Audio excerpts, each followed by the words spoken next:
Hola chicos, ¿cómo están? Bueno, perdónenme por toda la tardanza con respecto a esta clase, pero es que con los trámites del internado y con mil cosas he estado vuelta loca. Pero ya estoy aquí. Hoy nos toca ver la parte de Parkinson y esquizofrenia, que son dos trastornos relativamente frecuentes y que aparte pues son trastornos neurodegenerativos. Ahorita vamos a ver a qué nos referimos con eso, pero bueno. Voy a empezar a compartir la pantalla. Esperen. Entonces, vamos a empezar hablando acerca de el Parkinson. Seguramente ustedes, ya sea en películas, en series o incluso en la vida real, han tenido la oportunidad de ver a alguien que tenga Parkinson. El Parkinson es una enfermedad neurodegenerativa. ¿Qué quiere decir esto? Que una vez que está establecida la enfermedad, el pronóstico pues va a hacer que continúe degenerándose el cerebro, o sea, que se continúen degenerando las funciones guiadas por el cerebro. Y esto, pues, lamentablemente es una enfermedad que actualmente no tiene cura. No tenemos manera de nosotros retrasar a grandes rasgos la evolución de esta enfermedad. Sin embargo, pues se puede tratar y se puede retrasar ligeramente la aparición de los síntomas, que pues es a lo que nos vamos a dirigir, a enfocar, o bueno, es a lo que vamos a enfocar nuestra clase de hoy. Entonces, ¿qué es el Parkinson? Bueno, el Parkinson es una enfermedad neurodegenerativa, como ya les había dicho, y esta va a estar caracterizada por la pérdida de neuronas dopaminérgicas en la sustancia nigra. ¿Qué quiere decir esto? Bueno, si ustedes recuerdan de sus clases de anatomía de primero, vimos que tenemos en el tallo cerebral una parte que se llama sustancia nigra, que es esta, y pues básicamente su nombre viene de que es de color negro y ya. En la sustancia nigra tenemos neuronas dopaminérgicas. La dopamina es un neurotransmisor que nos va a ayudar al control de los movimientos voluntarios. Entonces, si nosotros perdemos estas neuronas, pues ya no vamos a tener tanta liberación de dopamina. Y esto es súper importante porque pues vamos a disminuir este control que tenemos acerca de el movimiento en general. Además de que se pierden neuronas dopaminérgicas, se van a llenar de cuerpos de inclusión que están hechos de una proteína que es una proteína mal plegada. Esta proteína se llama alfa-sinucleína y lo que va a pasar es que se va a empezar a acumular y va a empezar a sustituir em, el lugar de las neuronas dopaminérgicas. Realmente no es como que tenga una función anómala dentro de el cerebro que estén estas inclusiones. Sin embargo, pues sí son un dato que aparece en el Parkinson y pues a final de cuentas va a estar sustituyendo el lugar de la dopamina. Entonces es pues importante ese dato. Ahora, ¿por qué está caracterizado el Parkinson o qué es lo que pasa en el Parkinson o cómo se manifiesta clínicamente? Bueno, tenemos cuatro puntos que son características súper importantes o características muy frecuentes en el Parkinson o en la manifestación clínica del Parkinson. La primera va a ser la bradicinesia. ¿Qué quiere decir esto? Que se van a tardar en empezar los movimientos. Ahorita vamos a ver por qué es causado esto, pero pues al contrario de que ustedes, por ejemplo, ustedes simplemente piensan en hacer un movimiento y ya lo están haciendo en ese momento, las personas con Parkinson, en el momento en el que piensan en hacer el movimiento, al momento en el que inician en hacerlo, pues se van a tardar muchísimo más que lo que hacen ustedes o de lo que se tardan ustedes. Además, vamos a tener otra cosa que es rigidez muscular. ¿Qué es esto? Bueno, su nombre lo dice, los músculos van a estar rígidos, pero algo aquí que les puse súper claro es tipo rueda dentada. ¿Qué quiere decir esto? Bueno, va a haber una pérdida en los arcos de movilidad. Un arco de movilidad es ese, como ese ángulo en el que ustedes van de cero a cierto ángulo en, como en su arco o en su capacidad de mover el brazo, por ejemplo. Las personas con Parkinson van a tener rigidez muscular en tipo rueda dentada. ¿Qué quiere decir esto o cómo se ve esto? Bueno, pues se ve algo así. Van a tardar en empezar el movimiento, van a tener como esta parte de que van a hacer movimientos un poco pausados. Algo así se ve una rigidez muscular en rueda dentada. Y además van a tener temblor en reposo, que es el punto más característico de las personas que tienen Parkinson. Siempre lo representan en las películas o en cualquier otra serie o lo demás. ¿Qué es esto de temblor en reposo? Bueno, pues normalmente ustedes en reposo pueden tener su mano así y pues realmente va a estar fija, quieta, sin hacer ningún movimiento. Las personas con Parkinson en reposo, sus músculos en reposo van a estar todo el tiempo temblando, van a estar como haciendo algo así. Y finalmente vamos a tener inestabilidad postural, que esto pues les va a llevar a que tengan más caídas, a que tengan daño en general, como en cualquier parte del cuerpo, gracias a que todo el tiempo se están cayendo porque no pueden controlar sus movimientos. Ahora, para comprender el Parkinson o para comprender el tratamiento del Parkinson, necesitamos entender la regulación del control motor. El control motor o en general los movimientos tienen dos vías para ser controlados. La vía directa que nos va a ayudar a controlar movimientos voluntarios y la vía indirecta que nos va a ayudar a suprimir movimientos involuntarios. El control motor depende de los ganglios basales, que si ustedes recuerdan, los ganglios basales, pues son zonas en donde tenemos neuronas en el cerebro que son sitios de relevo. Entonces, ¿cómo es que va a estar dado este control motor? Bueno, vamos a empezar partiendo de que la corteza cerebral va a mandar una señal para poder controlar nuestros movimientos. ¿Cómo es esta señal o cómo está dada esta señal? Bueno, va a estar dada por conexiones neuronales entre muchos sitios, sobre todo hacia los ganglios basales y hacia el tálamo. Entonces, vamos a empezar hablando acerca de la vía directa, es decir, esa vía que está a cargo de llevar a cabo los movimientos voluntarios. Entonces, la corteza va a enviar hacia el ganglio estriado, hacia el núcleo estriado, una señal excitadora, que en este caso está dada por la liberación de glutamato. El glutamato es un neurotransmisor excitador, entonces pues de esta manera vamos a excitar al núcleo estriado. El núcleo estriado es súper importante en el movimiento. Va a ser ese sitio de relevo o ese sitio en el que se juntan tanto la vía directa como la vía indirecta. ¿Y por qué es importante para el movimiento? Bueno, el núcleo estriado va a ser también activado por otro neurotransmisor, que es la dopamina. La dopamina va a estar liberada a partir de la sustancia nigra y pues finalmente se va a encargar de estimular a el núcleo estriado. El estriado va a dirigirse en la vía directa a inhibir al globo pálido interno. El globo pálido interno es un sitio que normalmente se va a encargar de estar inhibiendo al tálamo. Todo el tiempo inhibe al tálamo para que pues no esté funcionando. Sin embargo, si nosotros a través del núcleo, de la activación del núcleo estriado inhibimos al globo pálido interno, lo que va a pasar es que vamos a activar a esta vía. Entonces, pues lo que va a pasar es que activamos al tálamo y si nosotros activamos al tálamo, finalmente, pues vamos a liberar glutamato que va a terminar por activar la corteza. Cuando se activa la corteza, finalmente, ahora sí vamos a producir un movimiento. Todo esto pasa simplemente para que ustedes puedan mover un dedo. Entonces, va a dirigirse de la corteza que va a activar al estriado a través del glutamato y del estriado va a inhibir al globo pálido interno que de manera natural inhibe al tálamo, pero pues si estamos inhibiendo al globo pálido interno, pues lo que va a pasar es que vamos a activar al tálamo y si activamos al tálamo se va a liberar glutamato que va a activar nuevamente a la corteza para producir movimientos.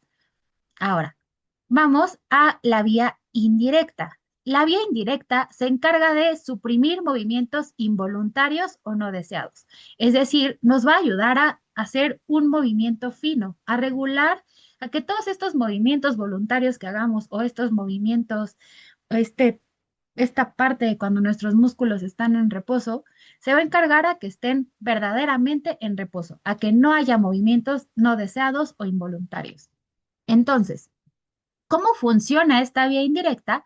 Bueno, también funciona, bueno, nos podemos ir desde de la corteza activa, libera glutamato, activa el estriado, y en el estriado se va a dirigir hacia otro sitio. El estriado va a liberar GABA y lo que va a pasar es que vamos a inhibir al globo pálido externo. El globo pálido externo se va a encargar de normalmente inhibir al núcleo subtalámico. Y aquí pasa algo similar a lo que pasaba con el tálamo. En este caso, pues si nosotros estamos inhibiendo al globo pálido externo, pues vamos a activar al núcleo subtalámico. Y si nosotros activamos al núcleo subtalámico, lo que va a pasar es que se va a liberar glutamato y este glutamato va a activar al globo pálido interno. El globo pálido interno, pues si nosotros activamos al globo pálido interno, ahora sí que lo que va a causar es que inhibamos al tálamo. Y si inhibimos al tálamo, pues ya no va a activar a la corteza y de esta manera vamos a inhibir a los movimientos involuntarios por una inhibición, bueno, por una activación del globo pálido interno que inhibe al tálamo. Espero que haya quedado claro hasta aquí. Yo sé que es un poco confuso toda esta parte, pero si no, pues como que repitan esta parte porque es súper, súper importante. Ahora, otra parte importante es que hay sitios que tienen receptores de dopamina. El globo pálido interno va a tener receptores, o bueno, más bien en general, la vía directa va a tener receptores de dopamina de tipo 1 y de tipo 5. Y la vía indirecta va a tener receptores de dopamina de tipo 2, 3 y 4. Ahora solamente quiero que se queden con esa parte porque lo vamos a ver un poquito más adelante. Ahora, ¿qué es lo que pasa en el Parkinson? ¿Por qué es que hay este desregulación o este temblor en reposo y esta bradicinesia?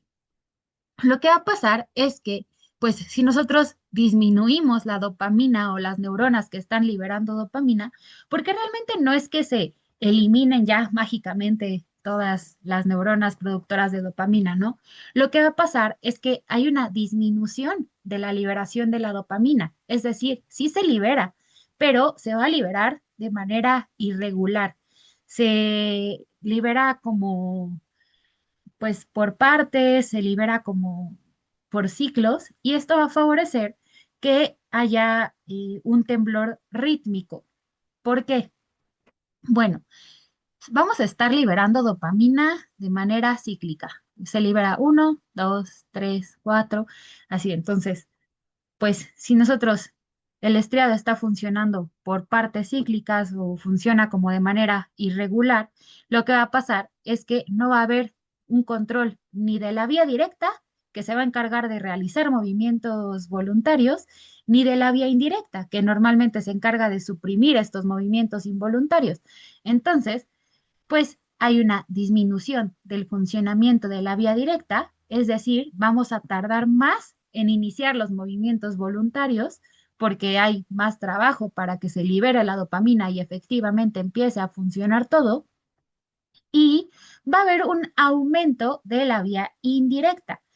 Esto va a causar que pues realmente no haya control sobre estos movimientos involuntarios porque estamos suprimiendo, bueno, no se están suprimiendo más bien estos movimientos involuntarios. Entonces, es por esto que el resultado va a ser una inhibición irregular sobre las neuronas motoras corticales y finalmente, pues va a haber oscilaciones anómalas y un temblor rítmico, que es característico de la enfermedad de Parkinson. Ahora, aquí les puse esta tablita que realmente solamente hay dos puntos que quiero que recuerden. Es la evolución temporal de la enfermedad de Parkinson. Antes bueno, tenemos cuatro etapas. La primera va a ser una fase presintomática, es decir, no hay nada de síntomas y aquí lo único que va a pasar es que va a haber una disminución de las neuronas dopaminérgicas, pero va a ser una disminución de menos del 50% de estas neuronas. Ahora, la segunda fase es la fase inicial. ¿Qué quiere decir esto? Aquí ya empezamos a tener síntomas. Y este es uno de los puntos que quiero que recuerden. Hay una disminución del 50 al 70% de las neuronas dopaminérgicas, pero lo que realmente me importa aquí que sepan es que hay un aumento de la acetilcolina. Y esto es súper importante porque la acetilcolina también nos va a ayudar un poquito a regular la liberación de la dopamina. Entonces, pues va a haber una desregulación entre esta liberación de acetilcolina y esta liberación de dopamina y pues a final de cuentas vamos a tener síntomas relacionados a la liberación de acetilcolina y además pues vamos a tener síntomas relacionados a la disminución de la dopamina. Aquí vamos a tener temblor, rigidez, bradicinesia leves. Es como empieza una enfermedad de Parkinson típica. Ahora, tenemos la enfermedad avanzada, que es cuando ya hay como más deterioro cognitivo, hay otras cosas. Y finalmente, este es el otro punto que quiero que recuerden, la parte tardía o la enfermedad refractaria. Aquí va a haber una falta de respuesta a L-Dopa. Y es súper importante esta parte porque la L-Dopa es una de las maneras que nosotros tenemos de administrarle a nuestras pacientes que tengan Parkinson esta parte de dopamina que les está faltando. Y si no tenemos respuesta a este medicamento, pues realmente no hay como tanto que hacer ya cuando están en este nivel. La L-Dopa además nos ayuda a retrasar un poco la progresión de la enfermedad. Entonces, pues en este caso, si ya no hay respuesta a este medicamento, pues finalmente vamos a tener ya totalmente una desregulación de la enfermedad. Ahora, para comprender la dopamina, necesitamos comprender de dónde viene. ¿Qué es esto de dopamina? ¿De dónde sale? ¿Por qué? ¿Cómo es que se elimina? Entonces, la dopamina va a ser un derivado de la fenilalanina.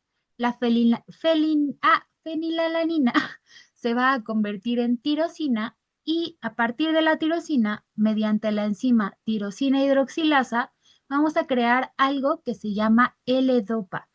La L-Dopa es súper importante que esté en esta formulación, es decir, no está como, bueno, está en su forma levo, por eso también se le llama levodopa, y gracias a que está en esta forma, puede atravesar la barrera hematoencefálica. La dopamina por sí sola no atraviesa la barrera hematoencefálica, tiene que estar en esta forma para poder entrar y atravesar a la barrera. Entonces, ya que tenemos L-dopa, lo que va a pasar es que ahora sí, dentro de la neurona se va a convertir en dopamina a través de esta enzima, que es la descarboxilasa aromática de L-aminoácido o AADC. Normalmente la van a encontrar como AADC.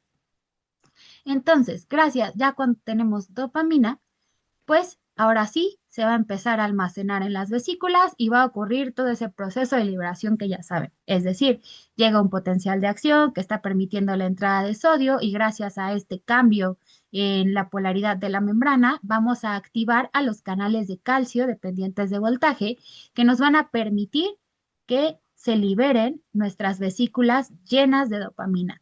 Entonces, ya que nosotros liberamos dopamina, vamos a empezar a ver en dónde es que actúa o en qué receptores actúa. La dopamina puede actuar en muchísimos receptores, tanto en receptores dopaminérgicos, también puede actuar en receptores adrenérgicos y pues en algunos otros receptores que no son tema de esta plática. Lo que a mí me importa que conozcan ahorita es su manera de actuar sobre los receptores dopaminérgicos. Tenemos cinco tipos de receptores dopaminérgicos, de D1 a D5, pero los que me van a importar ahorita o que quiero que conozcan ahorita son D1 y D2. Sin embargo, pues sí les voy a mencionar todos.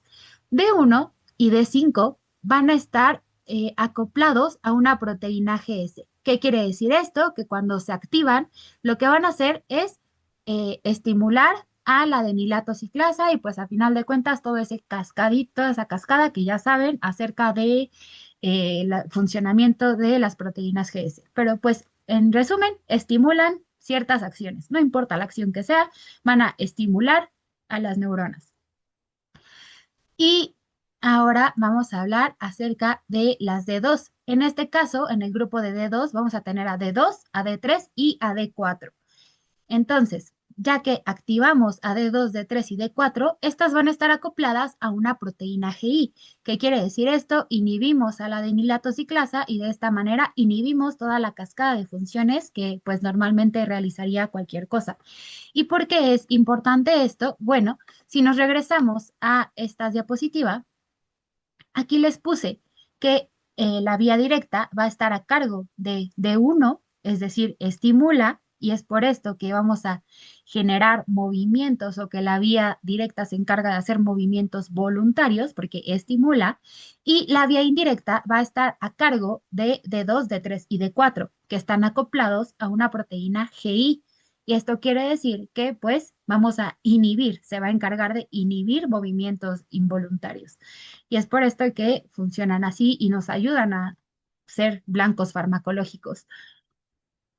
Entonces, habiendo dicho esto, vamos a hablar un poquito acerca de cómo es que vamos a disminuir esta liberación de dopamina o cómo es que vamos a hacer que la dopamina deje de funcionar. Entonces, una vez que la dopamina ya hizo su acción y ya actuó, creo que dije lo mismo, pero bueno, una vez que la dopamina ya ejerció su función, lo que va a pasar es que tenemos dos formas de eliminarla del cuerpo, o bueno, más bien tres. La primera va a hacer que regrese nuevamente al interior de la neurona presináptica y pues la dopamina se vuelva a almacenar en vesículas y vuelve a ejercer su función, pero pues ya no está ejerciendo su función en ese momento. La segunda va a hacer que a través de esta enzima, que es la MAO-B, esta enzima súper importante que no se les olvide jamás, nos va a ayudar a transformar a la dopamina en dopa C. Y después de que ya tenemos dopa C, a través de esta enzima, que es la COMT, se va a convertir en HVA. Esta molécula se va a liberar a través de la orina y pues ya se va a eliminar en general como tal. La dopamina ya no va a estar en el cuerpo. Ahora, la otra forma que tenemos de eliminar a la dopamina va a ser a través de la captación postsináptica por estos receptores, que son los OST1, 2 y 3, es decir, transportadores de cationes orgánicos. Estos transportadores nos van a ayudar a captar a la dopamina y que a través de la enzima COMT se convierta en 3-metoxitironina y finalmente en HVA, que a través de la enzima MAO-B, que pues ya les dije que se va a eliminar a través de la orina. Ahora, otro punto importante que hay que conocer para comprender un poco más acerca de los efectos adversos de la dopamina o como de los agonistas o antagonistas de dopamina es qué es lo que pasa o cuáles son los efectos del tratamiento sobre el agonismo de las vías dopaminérgicas. Para entender esto, necesitamos comprender las vías dopaminérgicas, es decir, qué es lo que pasa o pues sí, cómo es que funciona la dopamina o por dónde se distribuye a partir de que se libera y hacia dónde se va, a qué partes del cerebro o de la corteza o de donde sea que vaya a actuar, se va. Entonces, tenemos cuatro vías dopaminérgicas. Súper importante, de verdad, nos ayuda a comprender muchísimo los efectos adversos, entonces sí me gustaría como que las entendieran. La primera va a ser la mesolímbica. ¿Qué quiere decir esto? Bueno, pues se va a dirigir desde donde se produce, es decir, pues en la sustancia negra, va a dirigirse hacia el sistema límbico. El sistema límbico se va a encargar de regular emoción, bueno, sí, de regular las emociones y de regular el sistema de recompensa. Entonces, la dopamina va a salir, se va a dirigir hacia esta parte que es en donde está el sistema límbico. Además, tenemos a la vía mesocortical. es decir, se libera y se va a ir a la corteza cerebral, por eso es cortical. Aquí nos va a ayudar a la cognición. Se va a dirigir también a la vía nigroestriada, que es la vía que nos importa en el caso de el Parkinson.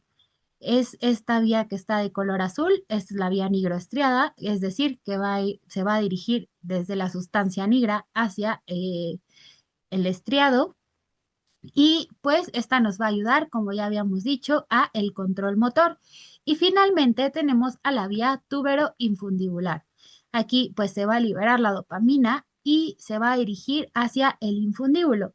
Y esto pues nos va a ayudar bueno, a que de manera natural la dopamina inhibe la liberación de prolactina.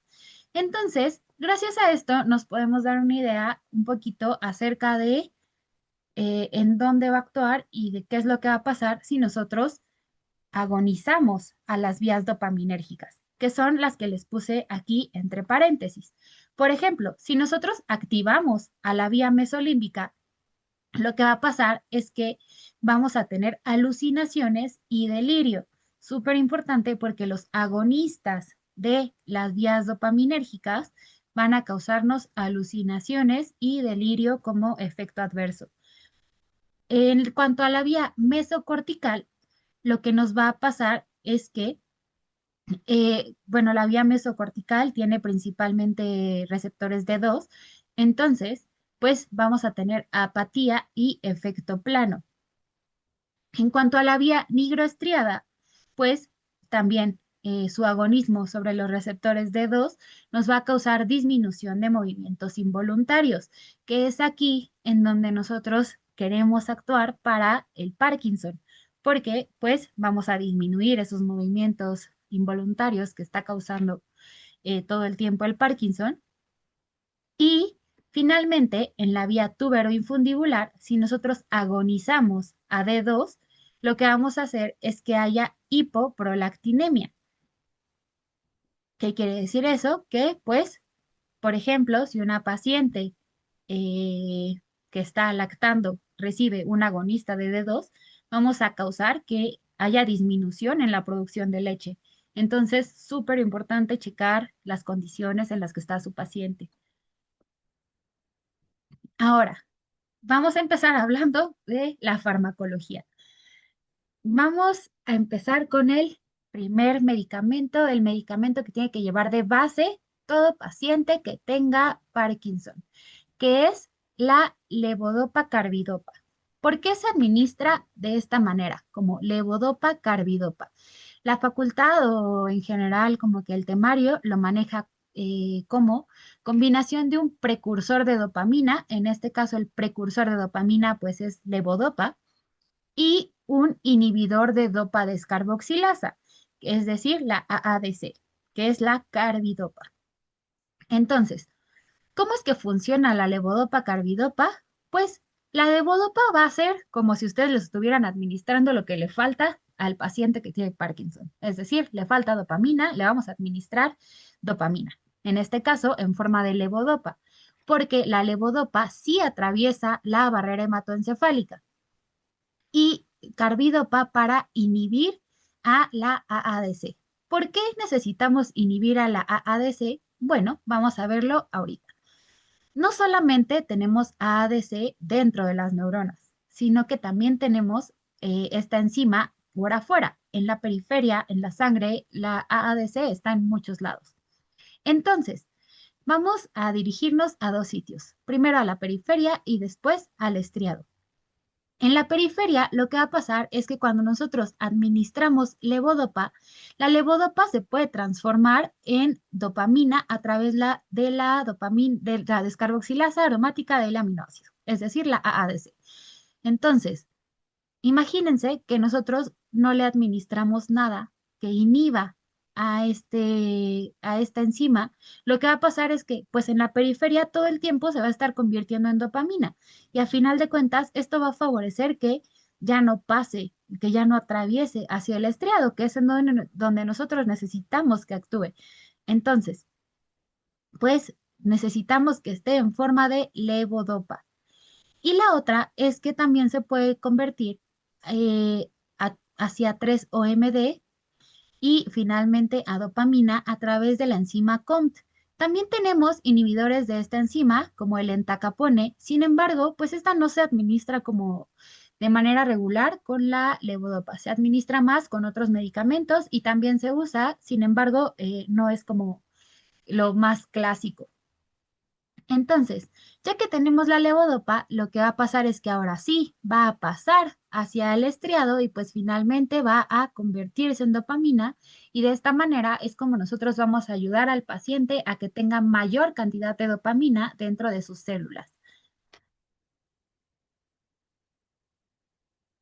Ahora, vamos a hablar un poquito acerca de las características farmacocinéticas y las reacciones adversas y las indicaciones de todo nuestro medicamento. Entonces, la levodopa carbidopa es el único medicamento que puede retrasar a la enfermedad de Parkinson. Realmente no hay algún otro medicamento actualmente que pueda retrasar esta enfermedad más que la levodopa y pues nos va a ayudar a tratar los signos motores y los síntomas de la enfermedad de Parkinson, pues porque le estamos dando la dopamina directamente al paciente. Ahora,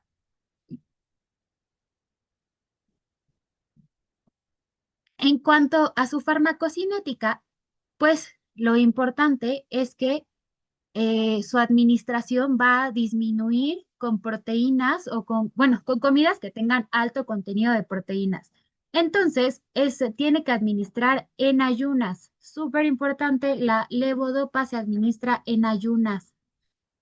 Ahora, en cuanto a sus reacciones adversas, pues lamentablemente la levodopa no funciona como de por vida y a largo plazo va a empezar a causar algo que se llama discinesias inducidas por levodopa.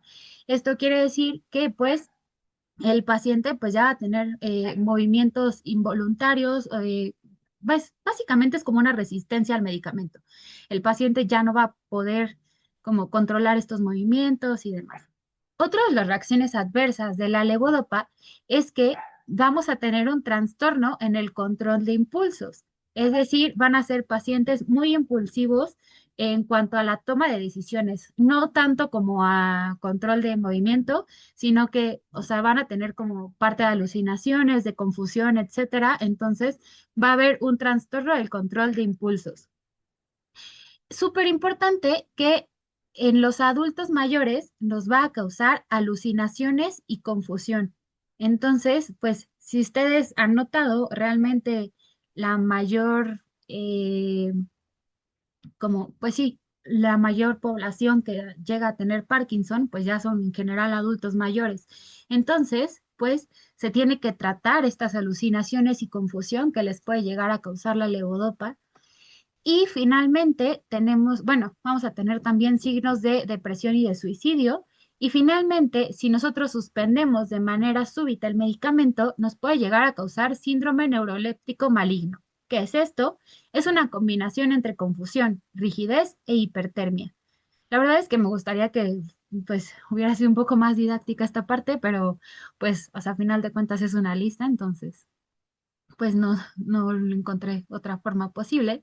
Y ahora, súper importante, no se puede dar con inhibidores inespecíficos de la monoaminoxidasa, porque puede causar crisis hipertensivas. Súper importante. Sí se puede dar con los específicos de la MAO-B, pero no con inhibidores inespecíficos de MAO.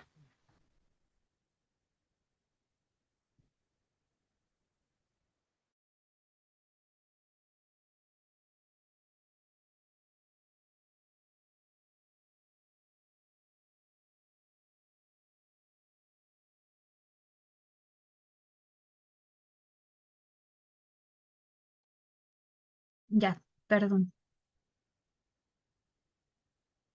Ahora sí, continuemos con el siguiente medicamento.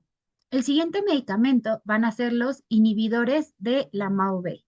La MAO-B es esa enzima que se encarga de degradar pues, la dopamina. Entonces, si nosotros inhibimos a esta enzima que degrada la dopamina, lo que va a pasar es que, pues, a final de cuentas, pues la dopamina va a quedar muchísimo más tiempo funcionando y pues de esta manera pues ya vamos a tener como más dopamina libre.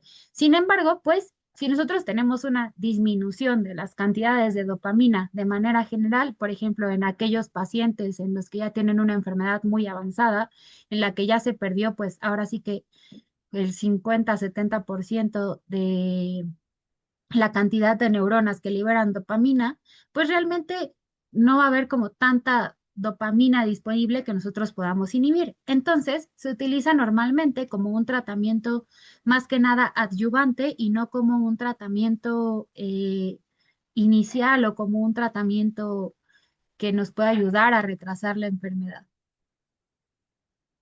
Entonces, vamos a hablar acerca de los inhibidores de la MAO-B.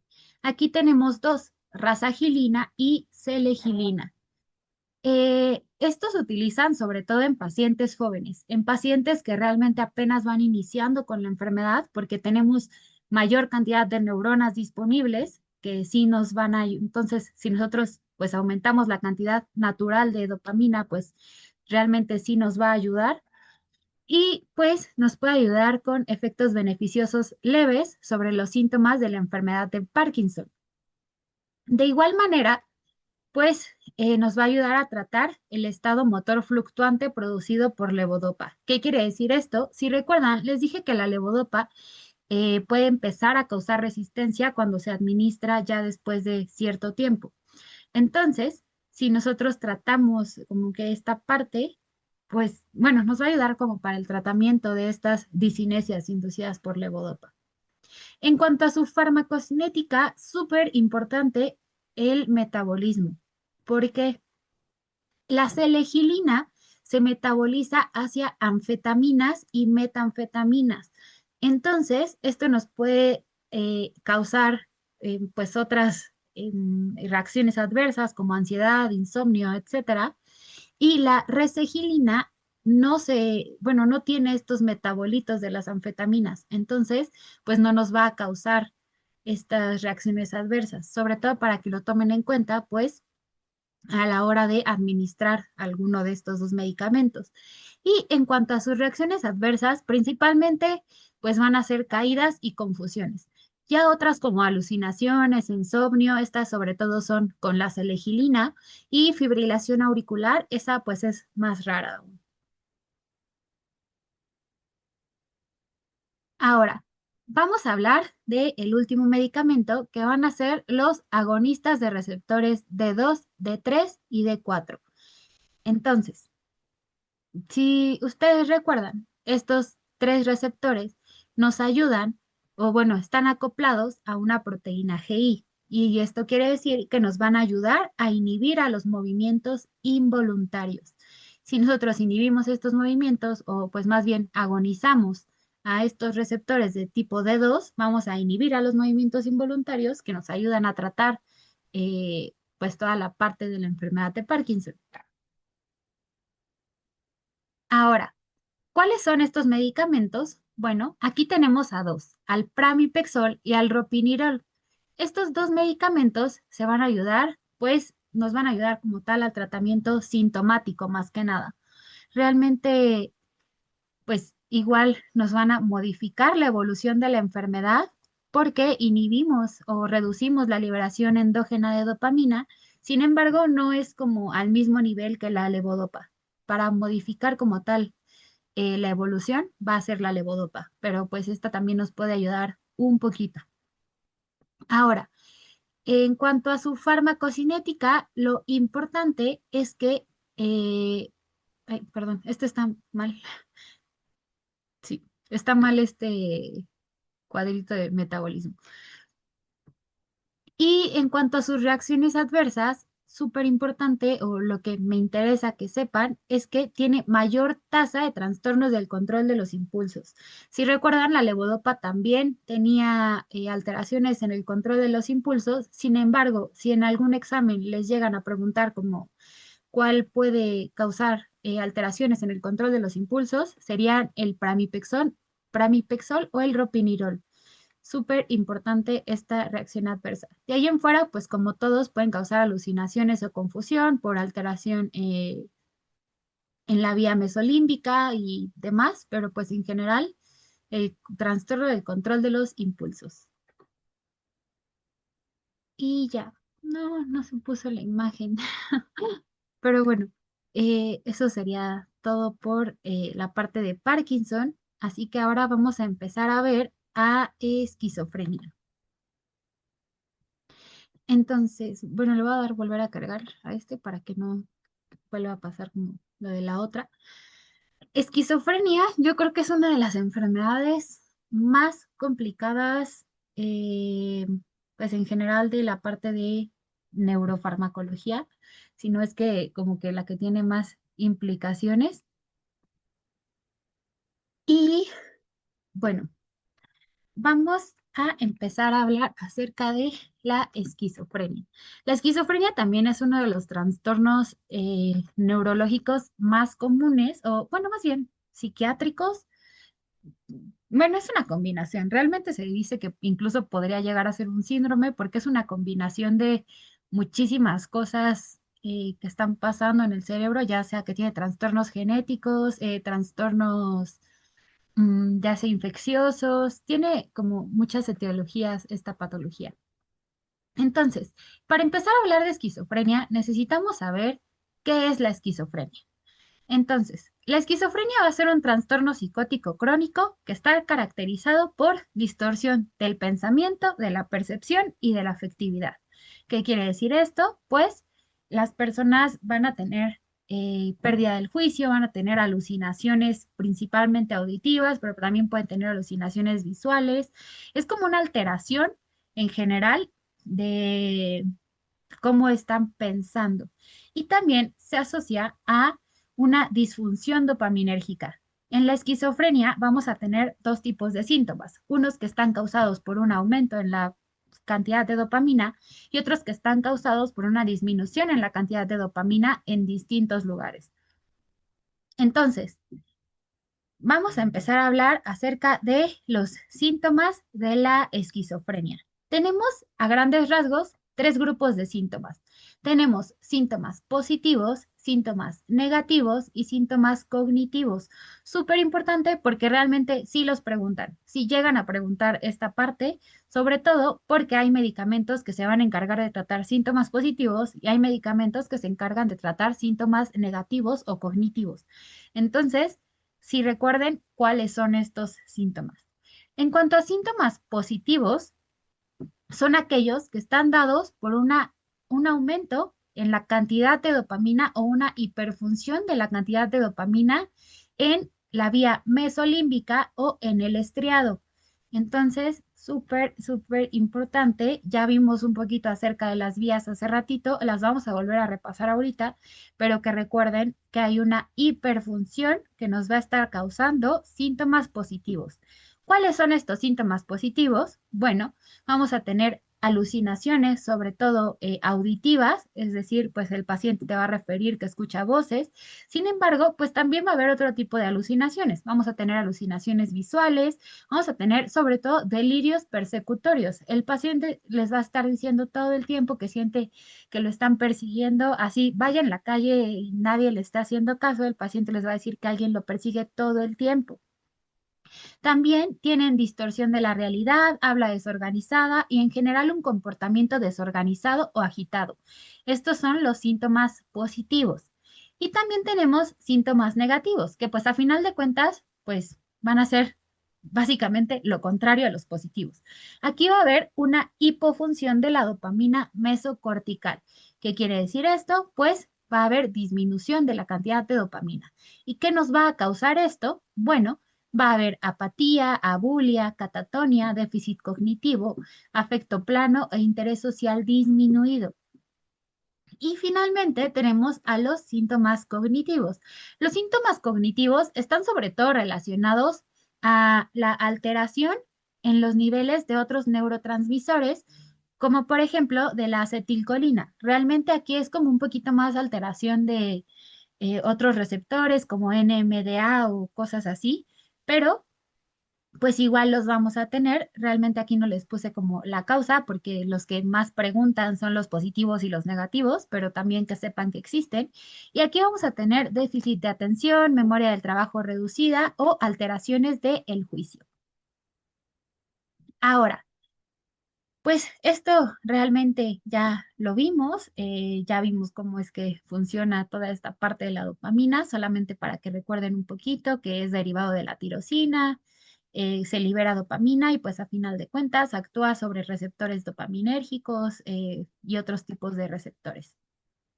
Ahora, lo que sí necesito que se acuerden 100% para esta clase es la parte de las vías dopaminérgicas. Tenemos cuatro vías: la vía mesolímbica, mesocortical, nigroestriada y tuberoinfundibular. La vía mesolímbica pues va al sistema límbico y se va a encargar de la emoción y la recompensa. La vía mesocortical se va a encargar de la cognición. La vía nigroestriada, que pues es la que acabamos de ver en el Parkinson sobre todo, es la que se va a encargar de los movimientos. Y la tuberoinfundibular se va a encargar de inhibir la liberación de prolactina. Ahora, ¿cuál es el tratamiento para la eh, esquizofrenia? Tenemos, bueno, el principal objetivo del tratamiento va a ser disminuir el comportamiento desorganizado, el comportamiento, más que nada, disminuir toda la parte de los síntomas, disminuir síntomas positivos, disminuir síntomas negativos, etcétera.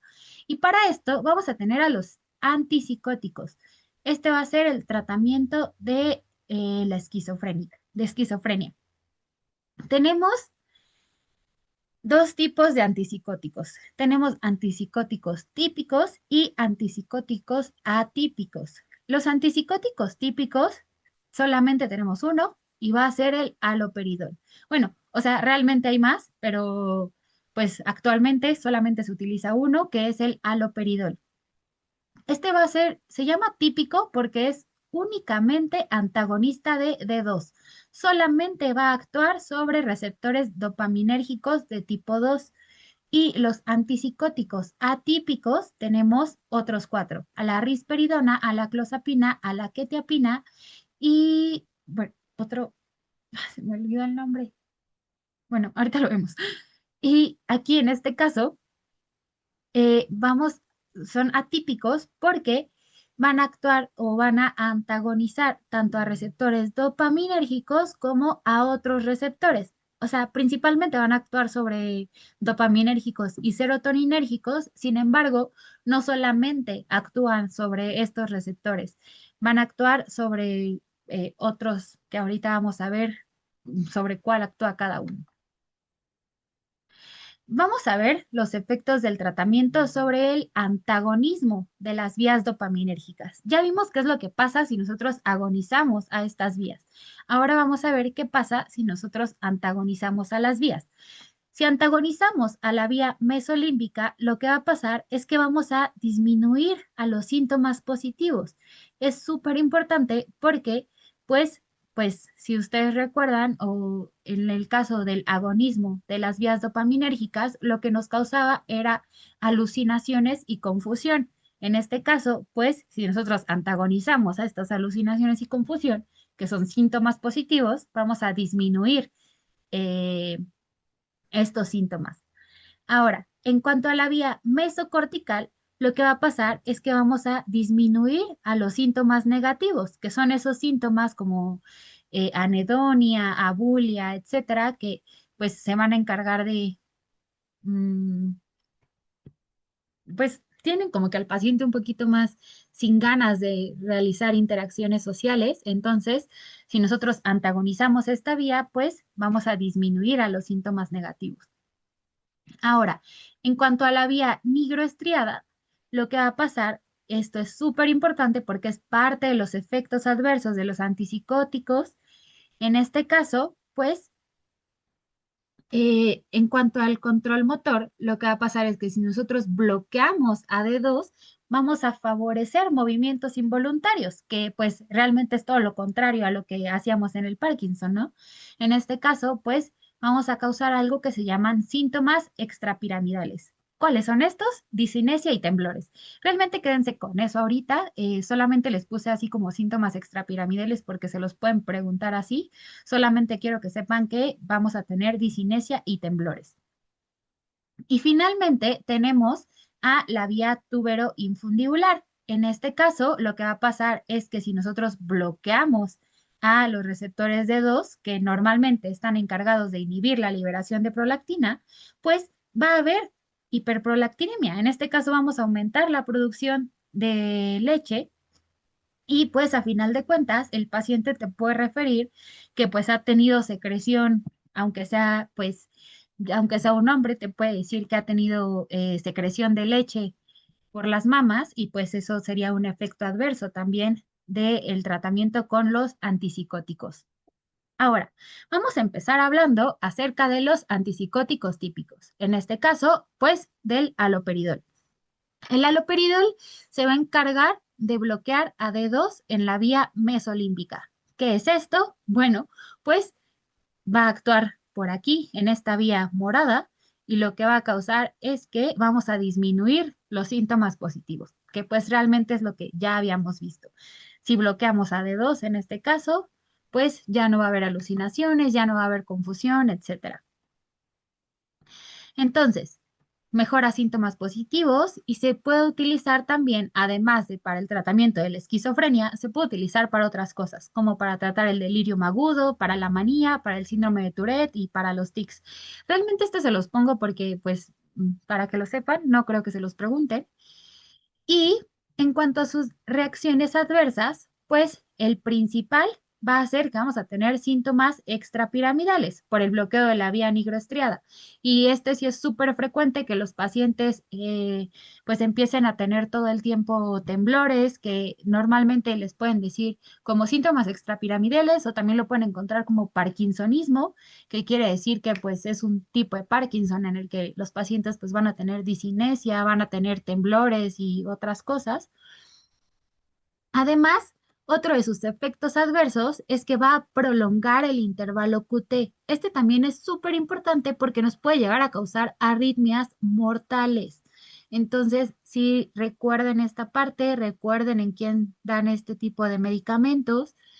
También nos va a causar hiperprolactinemia porque pues vamos a bloquear a D2 en la vía tuberoinfundibular y pues a final de cuentas nos va a empezar a causar secreción, por mayor producción de leche. Y ya. Ahora, vamos a hablar acerca de los antipsicóticos atípicos. Estos antipsicóticos, si recuerdan, son atípicos porque van a actuar tanto en dopamina, en receptores dopaminérgicos como en otro tipo de receptores. Los van a antagonizar. Son antagonistas de receptores dopaminérgicos más otros. Aquí les puse eh, cuáles son los receptores en los que actúa cada uno, pero ahorita los vamos a ver un poquito más a detalle, solamente quiero que sepan pues esa parte. Y esto nos van a ayudar a mejorar el perfil de los síntomas negativos. También actúan sobre los síntomas positivos, sin embargo, como que van a actuar un poquito más sobre los síntomas negativos. Aquí tenemos a la risperidona, a la clozapina, a la quetiapina y a la olanzapina. La risperidona va a actuar sobre receptores dopaminérgicos, serotoninérgicos. Recuerden que 5-HT, perdón, aquí está al revés. 5-HT son receptores serotoninérgicos sobre receptores alfa 1 y alfa 2, que son receptores adrenérgicos, y sobre receptores H1, que son histaminérgicos. La clozapina va a actuar sobre receptores D2, sobre receptores D4, sobre receptores serotoninérgicos, receptores muscarínicos, histaminérgicos y adrenérgicos. Y la quetiapina va a actuar sobre igual dopaminérgicos, serotoninérgicos, histaminérgicos y adrenérgicos. Y la olanzapina va a actuar sobre receptores serotoninérgicos, dopaminérgicos, muscarínicos, histaminérgicos y adrenérgicos. Ahorita vamos a ver cada uno. Realmente no quiero que, bueno, estaría bien que se los aprendieran, pero pues no es lo ideal tampoco. Entonces, realmente les voy a empezar hablando acerca de qué es lo que pasa si nosotros antagonizamos. todos los tipos de receptores que les acabo de mencionar aquí. Realmente el antagonismo de D2 y de D1 ya no lo vamos a ver, pero sí me interesa muchísimo que sepan qué pasa si nosotros antagonizamos a los otros receptores. ¿Por qué? Son parte de los efectos adversos. Entonces, vamos a empezar hablando con el antagonismo serotoninérgico de 5-HT2A. ¿Qué es esto? Un receptor serotoninérgico 2A, que es este receptor de aquí. Normalmente este receptor se va a encargar de modular la liberación de dopamina en la corteza cerebral. Entonces, súper importante, la serotonina nos ayuda a regular la liberación de dopamina. Pero ¿qué pasa si nosotros antagonizamos esta parte? Bueno, vamos a tener aplanamiento del ánimo, vamos a tener alucinaciones por disminución de la excitación neuronal. Y aquí, sobre este receptor, actúan todos los antipsicóticos atípicos. Van a actuar risperidona, quetiapina, clozapina y olanzapina. Entonces, súper importante, el aplanamiento del ánimo y las alucinaciones que pueden llegar a tener como efecto adverso van a ser parte de todos los antipsicóticos atípicos. Ahora, vamos a hablar sobre el antagonismo sobre receptores 5-HT2C. Este también es súper importante porque este receptor se encarga normalmente en las neuronas de el comportamiento de la alimentación y del estado de ánimo.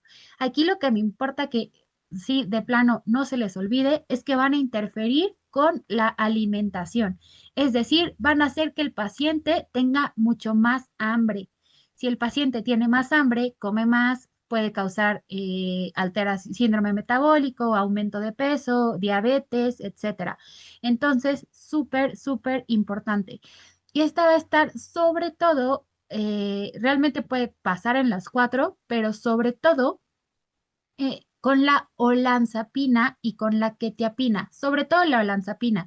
Es el principal efecto adverso de la olanzapina. También ocurre en la quetiapina y en estas dos en menor parte, pero en la olanzapina sí ocurre.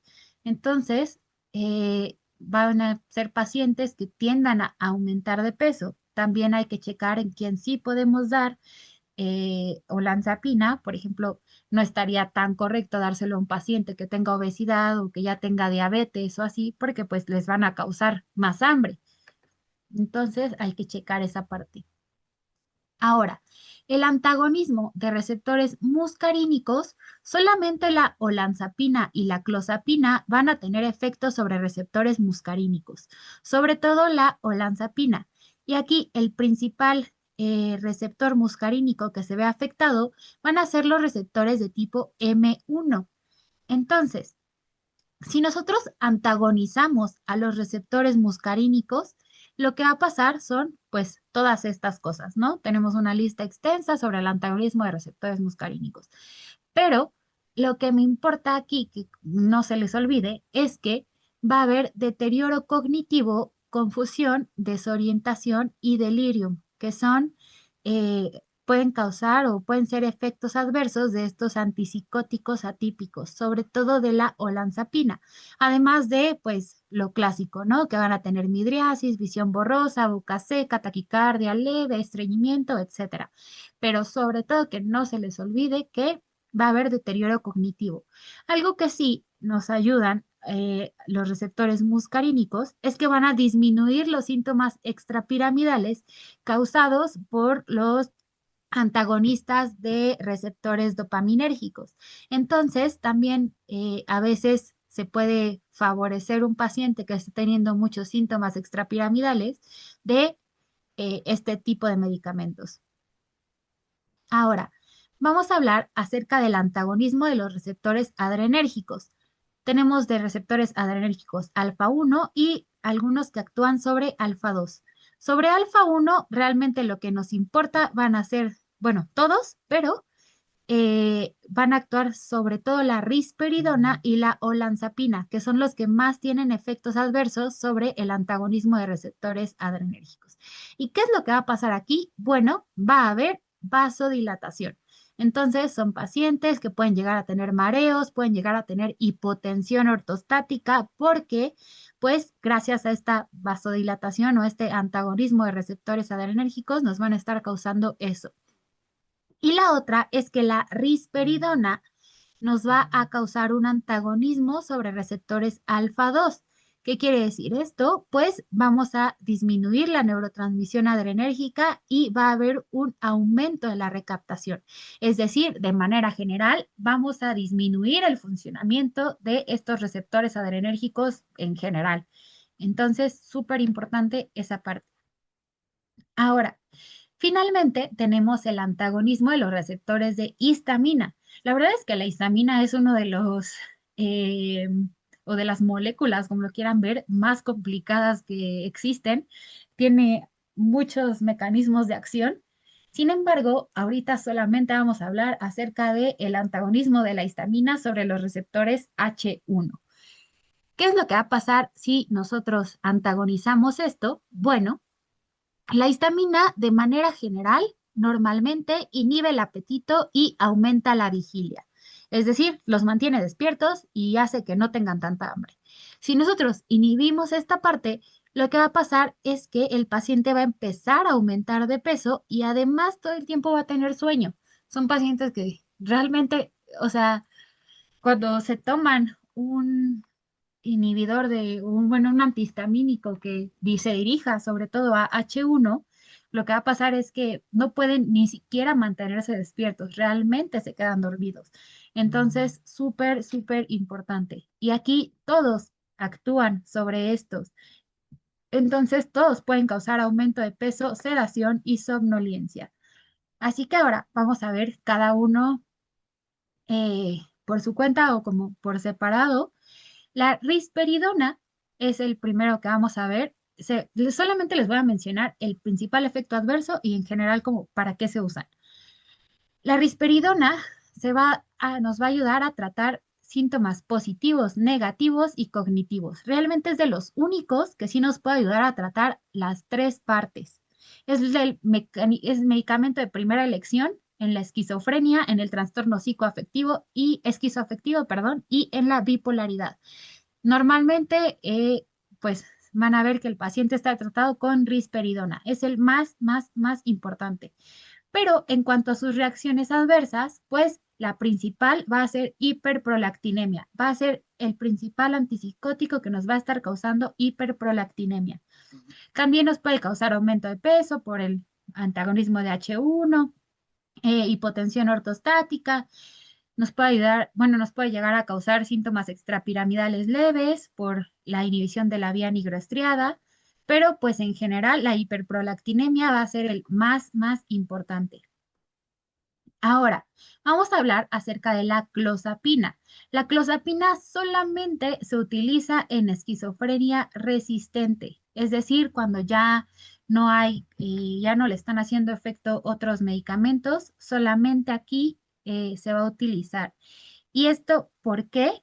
Bueno, porque eh, en cuanto a sus reacciones adversas, tenemos neutropenia y agranulocitosis. Esto quiere decir, vamos a inmunosuprimir a nuestro paciente. Y pues esto nos puede llegar a causar pues más efectos adversos, puede causar infecciones y demás. Entonces, se le tiene que dar seguimiento cada semana y luego cada 3 a 6 meses. Entonces, la clozapina es como solamente para refractarios. También nos puede causar pues todas las mismas reacciones adversas que los demás que ya habíamos visto.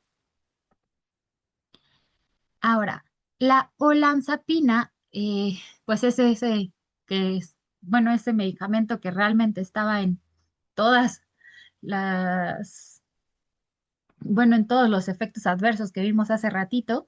Sin embargo, aquí, pues la olanzapina se utiliza sobre todo para esos pacientes que tengan muchos síntomas positivos y además tengan como síntomas negativos y cognitivos leves. La olanzapina, algo súper importante es que se va a dirigir sobre todo a receptores serotoninérgicos. Sí actúa sobre los dopaminérgicos, pero mucho menos sobre todo va a actuar sobre receptores serotoninérgicos. Y esto es importante porque nos va a causar aumento de peso, hiperglucemia, dislipidemia y pues esto, pues todo lo que ya vimos, se tiene que llevar un control estricto de la glucosa y de los lípidos por pues los efectos adversos que puede estar causando. Y finalmente tenemos a la quetiapina. La quetiapina, pues, es ese medicamento que, pues, realmente casi, bueno, no, sí se usa la quetiapina, pero también nos puede llegar a causar aumento de peso, diabetes, hiperlipidemia, entonces también hay que checar esa parte y se utiliza en el tratamiento sobre todo de otras cosas como la depresión mayor o como el trastorno bipolar. Para la esquizofrenia realmente es un poco más extraño, pero pues también se puede llegar a utilizar. Y ya, bueno, pues eso sería todo.